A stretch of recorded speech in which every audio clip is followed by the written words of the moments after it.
அதிகப்படியான பெற்றோர்கள் தங்களது குழந்தையின் போட்டோவை ஃபேஸ்புக்கில் ஷேர் செய்வதில் ஆர்வமாக உள்ளனர்.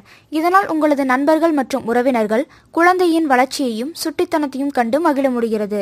ஆனால் துரதிர்ஷ்டவசமாக உங்கள் சிறந்த நண்பர்கள் மட்டும் இணையத்தில் இருப்பதில்லை. உங்கள் குழந்தைகளின் அந்த அழகான புகைப்படங்களை தங்கள் சொந்த நோக்கங்களுக்காக பயன்படுத்த விரும்பும் சில பயங்கரமான மிருகங்களும் இணையத்தில் உலவி வருகின்றனர். உங்கள் குழந்தையின் புகைப்படம் உலகம் முழுவதும் சென்றடைவதற்கான சந்தர்ப்பங்கள் இங்கே ஏராளம். எனவே உங்கள் குழந்தையின் புகைப்படத்தை ஃபேஸ்புக்கில் போடுவதற்கு முன் சற்று யோசியுங்கள். இன்ஸ்டாகிராம் இப்போது மிக அதிக நபர்களால் உபயோகப்படுத்தப்பட்டு வருகிறது. அதற்காக மற்ற சமூக வலைதளங்களின் பங்கு குறைவு என்றும் சொல்லிவிட முடியாது. நீங்கள் உங்கள் குழந்தையின் புகைப்படத்தை பதிவு செய்யும் போது உங்கள் குழந்தையை பற்றி 4 வார்த்தை புகழ்ந்து எழுதி அதனோட ஹேஷ்டேக்கையும் போட்டு விடுகிறீர்கள். இறுதியில் பல கமெண்ட்டுகளையும் ஷேர்களையும் பெற்று குஷியாகி விடுகிறீர்கள். ஆனால் நீங்கள் கொடுத்த அதே ஹேஷ்டேக்கை கொடுத்து யாரோ ஒருவர் தேடினாலும் உங்கள் குழந்தையின் புகைப்படங்களை அவர்கள் பார்த்துவிட முடிகிறது. இதனால் உங்கள் குழந்தை டிஜிட்டல் ரீதியாக கடத்தப்படுவதை நீங்கள் அறிந்திருக்க வாய்ப்பில்லை. இன்றைய காலகட்டத்தில் குழந்தைதானே என்று நினைத்து குளிக்கும் போட்டோ, டைவருடன் எடுத்த போட்டோக்கள், அரை நிர்வாண புகைப்படங்கள் ஆகியவற்றை சமூக வலைதளங்களில் பதிவு செய்வதை நிறுத்துங்கள். உங்கள் அனுமதியின்றி உங்களது குழந்தையின் புகைப்படம் ஒரு பொருளை விற்பனை செய்வதற்கான விளம்பர படமாக பயன்படுத்தப்பட்டால் அது சரிதானா? இணையத்தில் உலவி வரும் சிலர் இதுபோன்ற வேலைகளை செய்து வருகின்றனர். உங்கள் குழந்தையின் அழகான புகைப்படங்களை திருடி விளம்பர நோக்கிற்காக பயன்படுத்தி வருகின்றனர். நீங்கள் அதிக நேரம் இணையத்தில் செலவழிப்பவரா?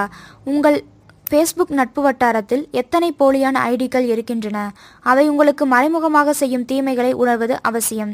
தெரியாத நபர்களை ஃப்ரெண்ட் லிஸ்டில் இருந்து தூக்குங்கள். உங்கள் குழந்தைகளின் குறும்புத்தனத்தை நீங்கள் மீம்ஸ்களாக கிரியேட் செய்து ஒரு ஜாலிக்காக ஃபேஸ்புக்கில் போடுவோம். அதை பலர் ஷேர் செய்வார்கள். அந்த பலரது ஷேர்களை இன்னும் பலர் ஷேர் செய்து அது பல இடங்களுக்கு பரவும்.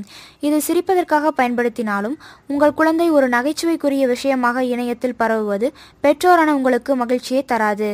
இறுதியில் நீங்கள் அந்த புகைப்படத்தை உங்கள் பக்கத்திலிருந்து டெலீட் செய்தாலும் மற்ற அனைவரது பக்கங்களிலிருந்தும் நீக்குவது முடியாதது. இதற்காக சமூக வலைதளங்களில் உள்ள அனைத்து புகைப்படங்களையும் அழித்து விடுவதா? இல்லை. உங்கள் நம்பிக்கைக்குரிய நபர்களுக்கு மட்டும் புகைப்படம் தெரியும்படி செட்டிங்குகளை மாற்றுங்கள். மேலும் இனிமேல் புகைப்படத்தை பதிவு செய்யும் போது இந்த சில விஷயங்களை நினைவில் கொள்ளுங்கள். உங்களது நெருங்கிய சில நண்பர்கள் மற்றும் உறவினர்களுக்கு மட்டும் புகைப்படம் தெரியுமாறு பிரைவசி செட்டிங்குகளை மாற்றுங்கள். உங்கள் குழந்தைகளின் புகைப்படங்களின் மீது வாட்டர் மார்க்குகளை வையுங்கள். இதனால் யாரும் அதை எடுத்து வேறு சில நோக்கங்களுக்காக பயன்படுத்த முடியாது. இந்த வாட்டர் மார்க்குகள் சில ஆப்களில் இலவசமாகவும் குறைந்த செலவிலும் கிடைக்கின்றன. உங்கள் இருப்பிடத்தை ஷேர் செய்வதன் மூலம் பல பிரச்சனைகள் உருவாகும். குழந்தையின் பள்ளி போன்றவற்றை குறிப்பிடுவது வேண்டாம். இது போன்ற செய்திகளை உடனுக்குடன் அறிய டாப் நியூஸ் சேனலை சப்ஸ்கிரைப் செய்யுங்கள். நன்றி, வணக்கம்.